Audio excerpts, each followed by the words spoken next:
Okay, अब है हमारे पास next section number 20, agreement void where both parties are under mistake as to the matter of fact. तो सबसे पहले समझो कि वाइट क्या होता है और मैटर ऑफ फैक्ट क्या होता है। ठीक है, वाइट का ये मतलब होता है कि जो कॉन्ट्रैक्ट तो दो पार्टीज ने कर दिया, लेकिन कानून की नज़र में उसकी कोई लीगल वैल्यू नहीं है, उसकी कोई इम्पोर्टेंस नहीं है। ठीक है, वो जो लॉ है वो उसे इसी तरह ट्रीट करता है जैसे वो कॉन्ट्रैक्ट एग्जिस्ट ही नहीं करता। क्यों? बिकॉज के उसकी वो वैलिड नहीं है और उसकी कोई भी लीगल वैल्यू नहीं है। ठीक है, now the question is what is the matter of fact. ठीक है, तो मैटर ऑफ फैक्ट बेसिकली ये चीज़ होती है जो कि हकीकत पर मबनी होती है। ठीक है, जो कि बिल्कुल ट्रू होती है। ठीक है, और जो कि रियल एविडेंस पर बेस करती है। ठीक है, ये हमारे कोई गेसेस नहीं होते, ये हमारे कोई इमेजिनेशन, कोई थिंकिंग, हमारे कुछ मतलब कुछ थिंकिंग पॉइंट ऑफ व्यूज नहीं होते।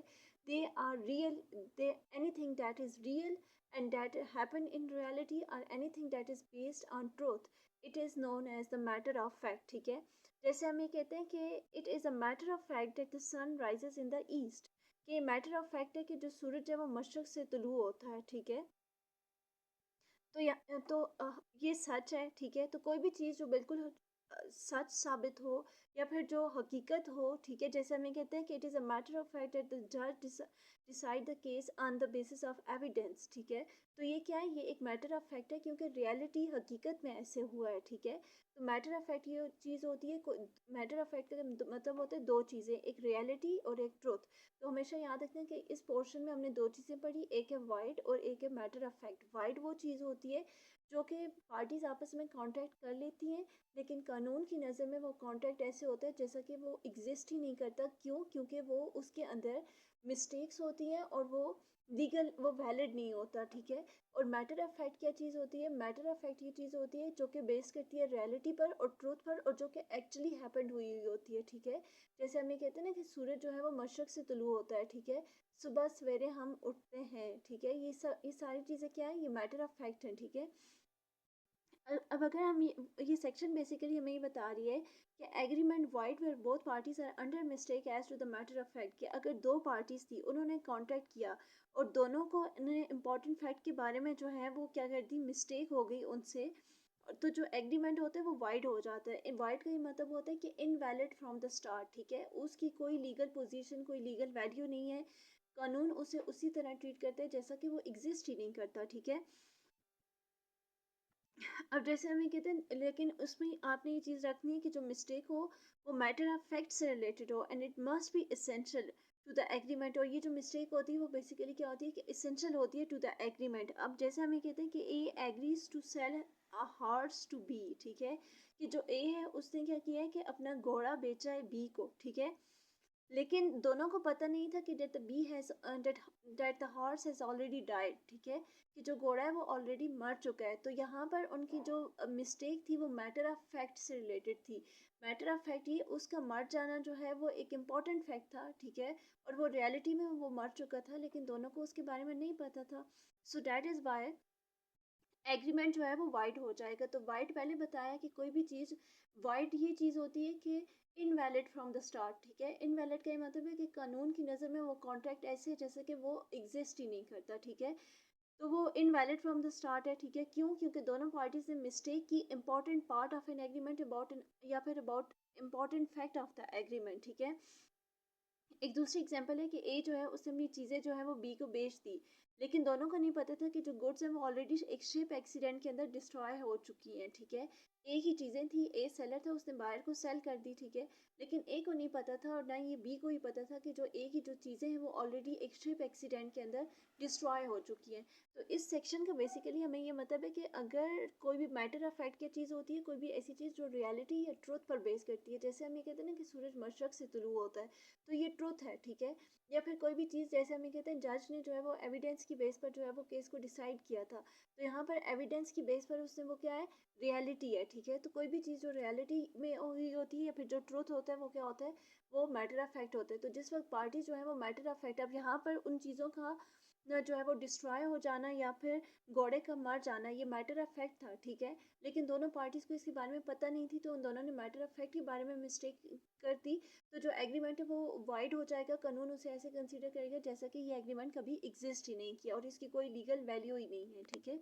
सेक्शन नंबर 21, ठीक है। Section number 21 is about effect of mistake as to law, ठीक है। तो सबसे पहले याद रखना कि हमने पहले पढ़ा मैटर ऑफ फैक्ट, ठीक है।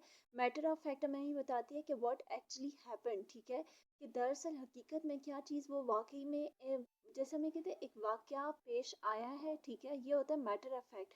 जो कि जबकि मैटर ऑफ लॉ ये होता है कि something that is related to legal rules, rights and laws, ठीक है, जो कि लॉ से रिलेटेड होता है, फैक्ट से रिलेटेड नहीं होता, ठीक है। ये हमें बताता है कि what the law says not what actually happened, ठीक है। जो मैटर ऑफ फैक्ट होता है वो हमें बताता है कि व्हाट एक्चुअली हैपेंड, ठीक है, कि असल में क्या चीज़ हुई थी, ठीक है। लेकिन जो लॉ हमें बताता है कि जो मैटर ऑफ लॉ है वो हमें बताता है कि इस क्वेश्चन ऑफ फैक्ट के बारे में लॉ हमें क्या कहता है, ठीक है। matter of fact is equal to what happened and matter of law is equal to what the law says about it, ठीक है, कि law इसके बारे में क्या कहता है, ठीक है।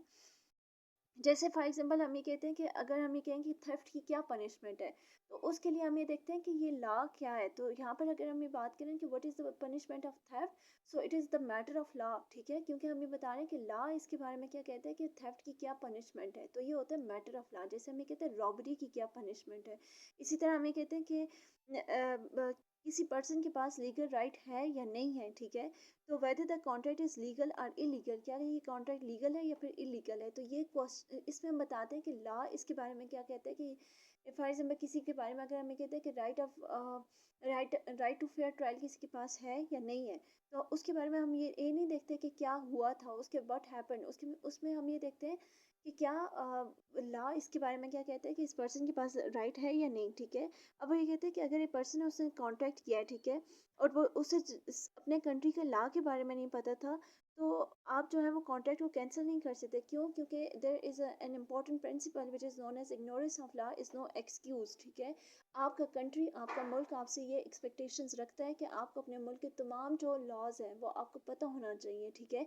लेकिन अगर आपने कोई जो है वो मिस्टेक की है about the law of another country, foreign country, तो फिर जो कॉन्ट्रैक्ट है आप उसे कैंसिल कर सकते हैं। लेकिन अगर आपने मिस्टेक की है, आपने कॉन्ट्रैक्ट किया है, वो लीगल क्वेश्चन था और आपने मिस्टेक किया है और आप ये कहते हैं कि मुझे मेरे मुल्क का कानून ही नहीं पता था, तो फिर लॉ जो है वो आपको कोई फेवर नहीं करता, क्योंकि जो लॉ है वो आपसे ये एक्सपेक्टेशंस रखता है, ये एक्सपेक्ट करता है कि आपको अपने मुल्क का कानून जो है वो पता होना चाहिए। So ignorance of law is basically no excuse. Okay, अब है हमारे पास सेक्शन 19A, ठीक है, कॉन्ट्रैक्ट एक्ट 1872, ठीक है, power to set aside contract induced by undue influence. तो सबसे पहले हमने ऑलरेडी अनड्यू इन्फ्लुएंस को पढ़ा है कि अनड्यू इन्फ्लुएंस क्या होता है, ठीक है। तो अनड्यू इन्फ्लुएंस इज समथिंग जिसमें हम ये कहते हैं कि आप दो पर्सन होते हैं, उनमें से एक पर्सन जो होता है वो डोमिनेंट पोजीशन में होता है, ठीक है, और वो डोमिनेंट पोजीशन की वजह से दूसरे बंदे को जो होता है वो फोर्स कर रहा होता है कि आप कोई कॉन्ट्रैक्ट जो है वो साइन करें। अब जैसे एक लॉयर है और उसका क्लाइंट है, ठीक है, एक एडवोकेट क्या है वो उसकी हमेशा एक डोमिनेंट पोजीशन होती है, ठीक है। तो अगर वो अपने क्लाइंट को जो है वो फोर्स कर रहा है कि मेरे साथ कोई कॉन्ट्रैक्ट साइन करो, ठीक है, मेरे ऊपर अपनी कोई ज़मीन बेच दो, तो वो अपनी डोमिनेंट पोजीशन को जो है वो एक्सरसाइज कर रहा है, ठीक है। तो डैट इज़ वाई, तो वो ये कहते हैं कि लॉ ये कहते हैं, ये सेक्शन हमें ये बता रही है कि आप जो है वो अगर कोई भी इंसान जो है उसने अपनी अनड्यू इन्फ्लुएंस की वजह से कोई अनफेयर एडवांटेज आपसे रिसीव किया है, ठीक है, और आपसे कोई प्रेशर में लाकर आपसे कोई कॉन्ट्रैक्ट जो है वो उसने साइन करवाया है, तो आप उस कॉन्ट्रैक्ट को सेट असाइड कैंसिल कर सकते हैं, ठीक है। और प्लस अगर उसने कोई अनफेयर एडवांटेज भी आपसे लिया है तो आप उसे वो भी वापस करना होगा। अब हम one by one go through करते हैं कि what this section is basically is trying to tell us about कि if someone agrees to a contract because of undue influence, अगर एक बंदा है उसने आपके साथ कॉन्ट्रैक्ट किया है जस्ट बिकॉज क्योंकि आपकी डोमिनेंट पोजीशन थी, ठीक है, और आपने उससे अनफेयर एडवांटेज लिया है, ठीक है, तो ये जो कॉन्ट्रैक्ट है वो फिर वैलिड नहीं होता। जो अफेक्टेड पर्सन होता है उसके पास ये ऑप्शन होता है कि वो इस कॉन्ट्रैक्ट को फुली तौर पर कैंसिल कर सकता है, ठीक है। In that case the contract is voidable. तो इस केस के अंदर जिस वक्त आपने दूसरे बंदे से कॉन्ट्रैक्ट करवाया होता है अंडर थ्रू अनड्यू इन्फ्लुएंस, ठीक है, तो जो कॉन्ट्रैक्ट होता है वो वाइडेबल होता है। वाइडेबल कॉन्ट्रैक्ट का मतलब होता है कि ये अगर जो एग्रीव पार्टी है वो चाहे तो वो इसे कैंसिल कर सकती है, ठीक है। What can the court do, ठीक है। तो जो कोर्ट है वो क्या कर सकती है, कोर्ट के पास दो ऑप्शंस होते हैं। एक तो वो उस कॉन्ट्रैक्ट को पूरा कैंसिल करती है, और दूसरा अगर उस पर्सन ने कोई अनफेयर एडवांटेज भी रिसीव किया हुआ है तो कोर्ट आपको ये भी कहती है कि ये आप उसे वापस करो। अब एग्जांपल ये है कि सपोज करें एक आदमी है, he is an old and sick man, वो एक बूढ़ा और बीमार आदमी है, ठीक है। और जो बी है वो उसका क्या है, केयर टेकर है, वो उसको उससे लुक आफ्टर करता है, ठीक है। अब जो बी है वो क्या करता है, ए को प्रेशर करता है, ठीक है। प्रेशर और प्रेशराइज के दरमियान फ़र्क होता है। प्रेशराइज का मतलब होता है कि जिस वक्त आप फिजिकली किसी चीज़ पर फोर्स एक्सर्ट कर रहे होते हैं, लेकिन जो प्रेशर होता है वो उसका मतलब होता है किसी को ना मतलब धमकाना, धमकाना थ्रेट होता है। प्रेशर का मतलब होता है किसी को फोर्स करना टू डू समथिंग, ठीक है। तो वो क्या करेंगे, उस बंदे को प्रेशर प्रेशर करता है इमोशनली कि वो क्या करे, उसके साथ कॉन्ट्रैक्ट साइन करे, और उसे थ्रेट करता है कि अगर तुमने कॉन्ट्रैक्ट साइन नहीं किया so I will stop taking care of you, तो मैं तुम्हारी केयर करना स्टॉप कर दूंगा। तो अब यहाँ पर जो ए है वो स्केर्ड हो चुका है, ठीक है। इस वजह से वो क्या करता है, एक कॉन्ट्रैक्ट साइन करता है और अपनी प्रॉपर्टी बी को दे देता है, ठीक है। What is happening, B is using, यहाँ पर बी क्या कर रहा है, यहाँ पर बी अपना अनड्यू इन्फ्लुएंस एक्सरसाइज कर रहा है, अनफेयर एडवांटेज ले रहा है, ठीक है। तो जो कोर्ट है वो कॉन्ट्रैक्ट को फुली तौर पर कैंसिल करेगी। क्यों, क्योंकि जो ए है उसकी तो पर्सनल कोई कॉन्सेंट ही नहीं है, वो तो विलिंग ही नहीं है। And if benefit is taken, और अगर जो बी है उसने ऑलरेडी कोई बेनिफिट लिया है, ठीक है, तो जो कोर्ट है वो क्या करेगी, उसे रिटर्न कर देगी इन अ फेयर वे, ठीक है।